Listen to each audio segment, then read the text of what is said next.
Hey everybody, this is actually my second time recording this video. I just recorded one and uploaded it to YouTube to put on our Schoology page, and I completely forgot to turn on the microphone. So hopefully it's working this time. I guess I'm not going to know until it's done. It was about 12 minutes long the first time, so I'm a little bummed out I wasted that time, but hey, this is new for all of us, and I guess it just goes to show you there's going to be bumps along the road, but we're going to get through this together. So without further ado, let's start our first lesson. So our first lesson is going to be 7.2 on functions. So if you remember 3 weeks ago, we talked about ordered pairs and coordinate planes, and that's actually really important for this lesson because of the variables, and we're going to end up graphing some of these things as the unit goes on. So one thing that I do want to talk about first is what our expectations are. There will be notes for you to follow along. I have uploaded those for you. You're more than welcome to fill those out with me because I'm going to fill them out on Notability, and you're going to be able to see that here in a couple seconds. But you're not obligated to do that. I would highly recommend, however, at least having a piece of scratch paper out and ready with you so that you can write down the examples that we're going to do, so you can use that as a resource if you get stuck when you're doing your assignment or when you're doing your IXLs. As of right now, my plan is to not grade your blue sheet, your assignment worksheet. However, I'm going to upload it for you to use that as practice. I will be grading all of the IXLs that you're given. So for this one, there is 2, and both of those will be graded. Since we're doing this distance learning thing, I think that's how the grading is going to go. If something changes, I will definitely let you know. Okay? Alright, so let's give this another shot, and hopefully my mic's on this time so I don't have to do this for a third time. Alright, here we go. Alright, so our first lesson is going to be on functions. Our learning target is I can represent functions using tables and graphs. So functions is really our official math language word that's brand new to us that we're going to learn about here in just a sec. Tables and equations are a very important part of functions because 1, it allows us to use the function, and 2, it allows us to keep our answers, so to speak, organized, and that we're allowed to use them then when we turn them into graphs. So let's take a look at what a function is. A function is a special type of relationship that pairs each input with exactly one output. So if you look at our picture, we're going to plug something in, it's going to go through a function rule, and we're going to get something out. Whatever we put in is called the input, and more often than not, the variable that we use for that is x. Once we follow our rule, making sure that we're using the order of operations, we're then going to get a number or an answer, and that's called the output, and that's going to be represented by the variable y. So if you take a look at our example, my first input that I'm using is -3. The function rule is times 4. So all I do is -3 times 4, and my output, or my answer, is going to be -12. I can do this a variety of different ways. I could change my -3 to let's say 6. I follow the function rule. 6 times 4 is 24, so my output or my answer would be 24. This also works with fractions and decimals.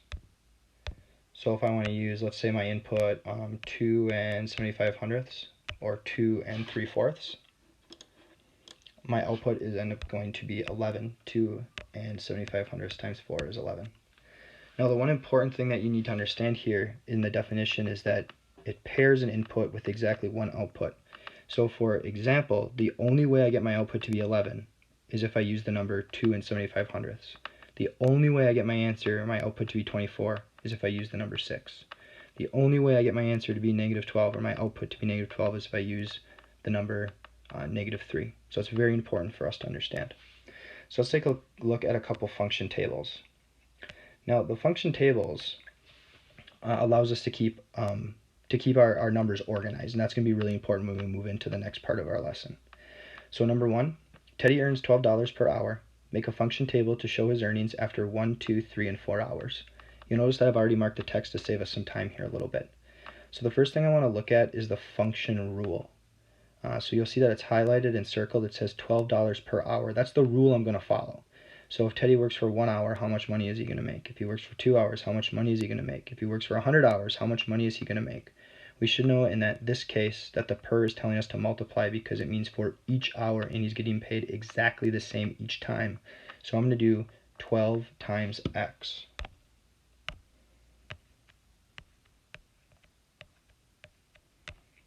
Okay. Now my input, we just previously learned that the input, my variable, is going to be x, and my output, my variable, is going to be y. Now, they don't always need to be those variables. Those are just the ones that we most commonly use. I know on this one, a lot of people like to use the word letter H because it's per hour. But I'm just going to use X and Y to kind of keep it consistent for us. Now, in our question, it also tells us that we're going to use a function table to calculate what his earnings are after 1, 2, 3, and 4 hours. So it's already telling us what it wants our X values to be.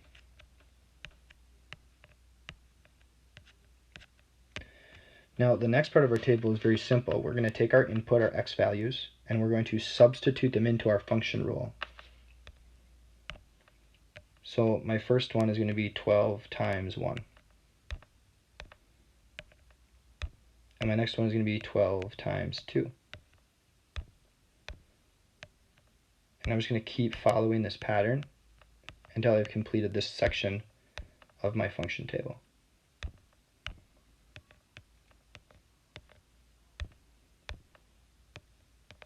All right.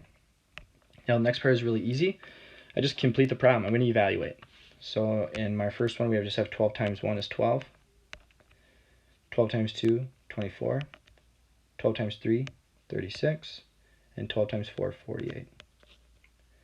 So our first one is already completed. Let's take a look at number 2. Number 2 says an armadillo sleeps 19 hours each day. Make a function table to show the number of hours an armadillo sleeps in 5, 10, 15, and 20 days. Now this one's not much different than number 1 with Teddy and how much money he was going to be making when he was working. So the first thing I'm going to look for is my function rule, which is 19 hours each day. Again, the armadillo sleeps for 19 hours every single day. It's consistent. It's always the same number. Therefore, I know that each means I'm going to multiply. So I need 19 times x, or 19 times h. This is going to be my function rule. Now again, I'm going to use x and y for our input and output variables just to stay more consistent, but you're welcome to change them to whatever you want. My directions are telling me to figure out how much an armadillo sleeps in 5, 10, 15, and 20 days, so those are going to be my inputs. Those are going to be my x values.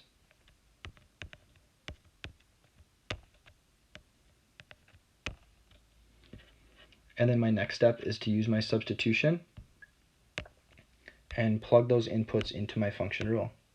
So my first one will be 19 times 5.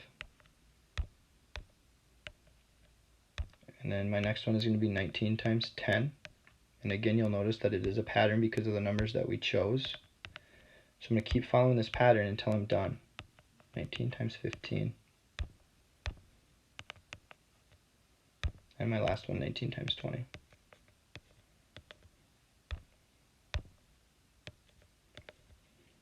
Alright, now our last part here is to figure out what my output is.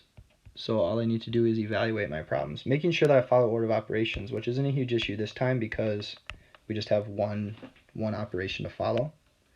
But 19 times 5 is 95. 19 times 10, 190.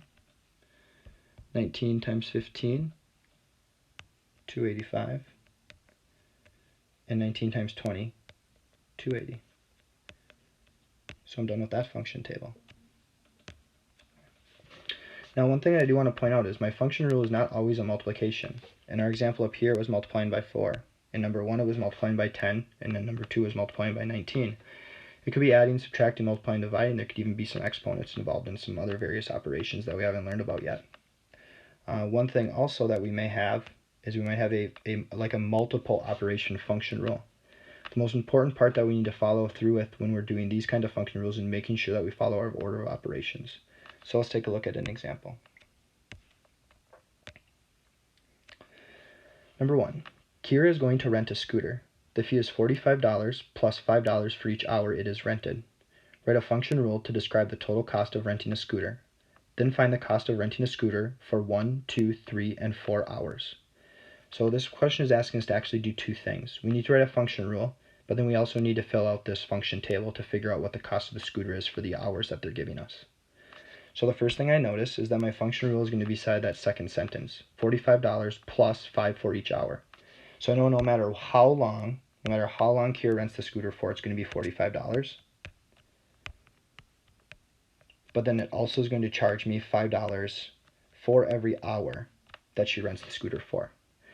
Now we have talked a lot about this. We like to try to be as mathematical as we possibly can. We usually like to have our variable first, so I'm going to go ahead and I'm going to actually switch that 45 and the 5x. It's not necessary, but it does make the equation look a little nicer.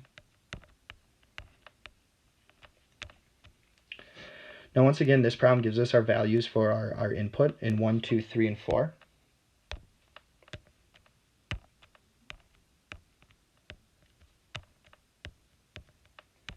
And then I go ahead, I'm going to fill out my function rule part by substituting in my values for x. So my first one is going to be 5 times 1 plus 45. I'm going to move on, I'm going to substitute in my next one.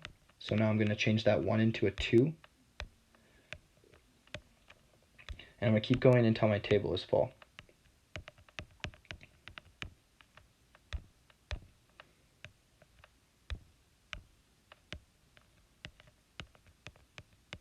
All right, last one here. There we go. Now I can go ahead and I can figure out what my outputs are going to be or what my y values are going to be. Now remember we said we need to make sure that we're following order of operations. So on this first one right here, 5 times 1 plus 45, we need to make sure we are multiplying first. That's a really common mistake that people make. 5 times 1 is 5. 5 plus 45 is 50. So my first output is 50. So that means if she rents the scooter for 1 hour, she owes $50. My next one, I need to do 5 times 2 first. 5 times 2 is 10 plus 45 is 55. Make sure to do 5 times 3 first. 5 times 3 is 15 plus 45 is 60. And then my last one is 5 times 4 is 20 plus 45 is 65. So that's how much it's going to cost her to rent the scooter at each of those hours. Now this function table looks a little different. We added an x and y. You'll notice that that looks like an ordered pair, which is really important with functions. Functions, tables, graphs, and equations all go together. There's no graphs in this assignment or in this lesson, but it is something that we're going to look into in the future here. So let's go ahead and fill out our ordered pairs using our x and our y values.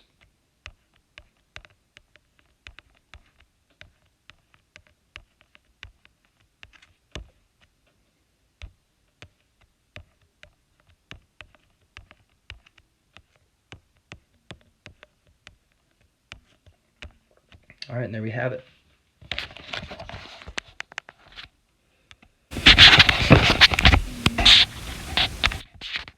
All right, so that includes our first lesson. Hopefully that was helpful and enough information for you to understand how we're going to use functions in our math class. Don't forget to work on those IXLs, and if you're looking for extra practice, I would highly recommend looking at that blue sheet. Don't forget to Schoology message me if you have any questions, and I'll make sure to set up a meeting and we can figure this out together. Peace.